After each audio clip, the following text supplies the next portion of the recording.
Hello everyone. आज मैं एक हॉनेस्ट बात करने वाला हूँ। अगर आपकी कार सिर्फ E10 फ्यूल के लिए डिज़ाइन हुई है और आप उसमें E20 फ्यूल डाल देते हो तो गाड़ी चल तो जाएगी, लेकिन कुछ हिडन प्रॉब्लम्स आपको फेस करनी पड़ सकती है। आपको ये प्रॉब्लम्स पहले से पता होनी चाहिए ताकि आप प्रिपेयर रहें। चलिए एक एक पॉइंट डिटेल में समझते हैं।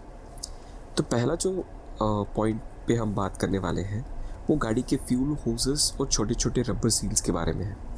इथेनॉल एक ऐसा केमिकल है जो नॉर्मल पेट्रोल की कंपैरिजन में ज़्यादा एग्रेसिव होता है। अगर गाड़ी E20 के लिए डिज़ाइन नहीं है तो जो पुराने रबर पार्ट्स हैं वो धीरे धीरे हार्ड हो जाते हैं या फिर वो फूल कर फट जाते हैं। अब रिजल्ट क्या होता है? पेट्रोल की स्मेल कैबिन के अंदर आने लगती है।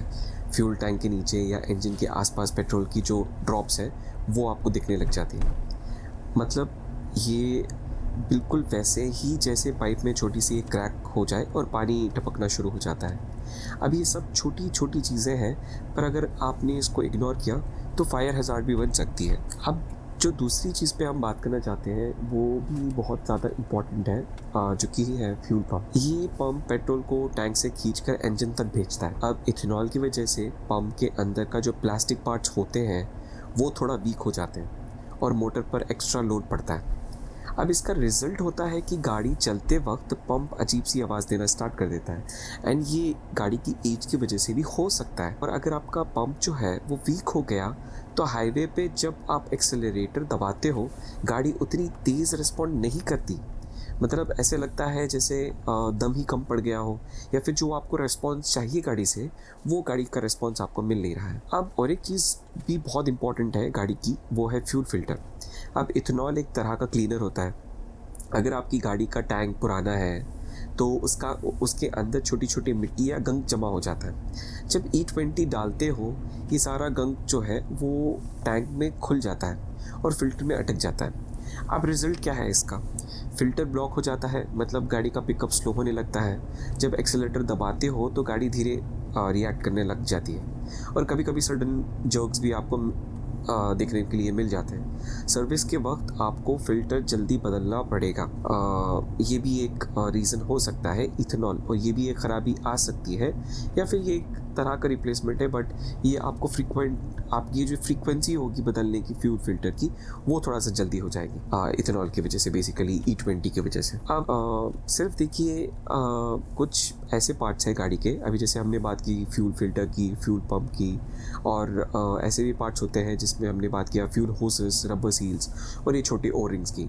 अब अगर आप एक चीज़ गौर करें तो ये सारे के सारे जो भी पार्ट्स हमने अभी डिस्कस किए हैं वो फ्यूल लाइन से क्लोजली रिलेटेड है। अब इसका मतलब ये है जहाँ जहाँ आपका फ्यूल E20 फ्यूल दौड़ेगा आपके कार में तो वो पार्ट्स आपके चांसेस है, अगर आपकी गाड़ी E10 कंप्लायंट है और E20 कंप्लायंट नहीं है तो वो रबर पार्ट्स और वो पार्ट्स जो प्लास्टिक के हैं वो जल्दी ख़राब होना स्टार्ट हो जाएंगे। अभी एक और इम्पॉर्टेंट जगह है जहाँ से आपका फ्यूल दौड़ता है और वो है इंजेक्टर्स आपके, बेसिकली। अब इंजन के इंजेक्टर्स फ्यूल को स्प्रे करते हैं। अब इथेनॉल की वजह से स्प्रे पैटर्न थोड़ा अलग हो जाएगा, और अगर कार का ECU प्रॉपर्ली ट्यून नहीं है तो मिक्सचर या तो फिर बहुत लीन हो जाएगा या फिर रिच बन जाएगा। आप सिंपल शब्दों में मैं अगर आपको बात समझाऊं तो गाड़ी कभी ज़्यादा पेट्रोल डाल देती है, कभी कम। अब इसका रिज़ल्ट क्या होगा? अब इसका रिज़ल्ट बहुत सारी अलग अलग जगहों पे आपको देखने मिल जाएगा। अभी एक चीज़ ये हो सकती है कि कोल्ड स्टार्ट के टाइम गाड़ी तुरंत स्टार्ट आपकी नहीं होगी, या फिर आइडल पे इंजन आपका आप देखोगे तो वो हिल रहा है या फिर कंटिन्यूसली वाइब्रेशंस आपको ज़्यादा देखने के लिए मिल रही है। और कभी कभी ड्राइव करते वक्त हल्का सा मिसफायर होने लगता है। अब ये मिसफायर एक दो सिलेंडर ने आपको ऐसा लग सकता है कि ठीक से काम नहीं किया है। अब ये सारी चीज़ें भी आपको देखने मिल जाएगी E10 कार में, जब आप E20 का फ्यूल गाड़ी में डाल के आप गाड़ी चलाना स्टार्ट करोगे तो ये सारी भी प्रॉब्लम्स हो सकती है कि आपको दिखनी स्टार्ट हो जाए। अभी देखिए ये इंजेक्टर्स ही ऐसी चीज़ें नहीं है जो गाड़ी में आपके अवेलेबल होते हैं। इसके साथ साथ कुछ ऐसे सेंसर्स भी होते हैं, जैसे कि एग्जांपल है ऑक्सीजन सेंसर एंड और एक कन्वर्टर भी आपको, इम्पॉर्टेंट कन्वर्टर जो होता है कैटालिटिक कन्वर्टर हमारा। अभी एग्जॉस्ट सिस्टम में एक छोटा सेंसर जो हमने अभी बात की है वो एक्चुअल में फ्यूल और एयर मिक्सचर को मॉनिटर करता है। अभी इथेनॉल की वजह से एग्जॉस्ट गैसेस थोड़े अलग बन जाते हैं। अगर सेंसर कंफ्यूज हो गया तो डैशबोर्ड पे आपको एक जो चेक इंजन की लाइट है वो आपको आ जाएगी, मतलब दिखने लग जाएगी। अगर आप इग्नोर करते रहे तो जो कैटेलिटिक कन्वर्टर है उसको आपको जो एग्जॉस्ट को क्लीन करता है उस पर भी स्ट्रेस आने लगेगा धीरे धीरे। मतलब उसकी लाइफ कम हो जाएगी और आपको कॉस्टली रिप्लेसमेंट करवाना पड़ सकता है। इसके साथ साथ और भी एक इम्पॉर्टेंट जगह जहाँ पे आप अपना फ्यूल स्टोर करते हो बेसिकली, जो है वो फ्यूल टैंक और आपका जो स्टोरेज है। अभी इथेनॉल देखिए हवा से मॉइस्चर को खींच लेता है बड़ी आसानी से। अब मतलब अगर कार का टैंक आधा खाली छोड़ दिया आपने और गाड़ी को 2-3 महीने तक यूज़ नहीं किया, हम ऐसे एज्यूम करके चलते हैं, तो टैंक के अंदर पानी जो जमा हो जाता है, जो मॉइस्चर जमा हो जाता है, और वही पानी जो है वो फ्यूल के साथ ईजिली मिक्स हो जाता है और टैंक के मेटल पार्ट्स को रस्ट करना स्टार्ट कर देता है। अभी यहाँ पे देखिए ये एक्चुअल में पेट्रोल के साथ नहीं होता है। अभी जो इसमें 20% इथेनॉल है तो वो मॉइस्चर को ईजिली आसानी से खींच लेता है, पेट्रोल नहीं खींचता। जो आपका 80% गैसोलीन है वो उसकी वजह से नहीं हो रहा है, बट ये 20% जो इथेनॉल है ये इसकी वजह से हो रहा है। अभी इसकी वजह से डेली यूज़ में प्रॉब्लम कम होती है, लेकिन अगर गाड़ी सीजनल है तो फुल टैंक करके ही स्टोर करनी चाहिए। अभी जैसे हमको E20 फ्यूल डलवाना पड़ रहा है तो उसके हिसाब से आप ये कोशिश कीजिए कि टैंक अपना फुल हमेशा स्टोर करने की कोशिश कीजिए।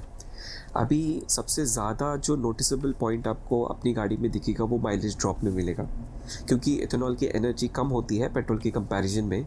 मतलब अगर आपको पहले 15 किलोमीटर पर लीटर मिल रहा था तो E20 के साथ एक्सपेक्ट करो कि 14 या फिर 14.5 तक आपको गिर जाएगा। कुछ केसेस में 2 से 5% तक ड्रॉप भी मिल जाएगा। और अगर गाड़ी पुरानी है तो हो सकता है कि ज़्यादा भी आपको ड्रॉप मिले। अब ड्राइव फील में थोड़ा डिफरेंस होगा, नॉक रेसिस्टेंस बेटर होता है तो कभी कभी स्मूथ आपको गाड़ी आपकी फील होगी, लेकिन माइलेज का लॉस सबको दिख जाएगा। वारंटी, अभी हम लोग बात कर सकते हैं कि वारंटी और OEM इस चीज़ को कैसे देख रहे हैं। एक क्लियर वार्निंग है कि मैन्युफैक्चरर मैनुअल्स में लिखा होता है कि कार E10 तक सर्टिफाइड है।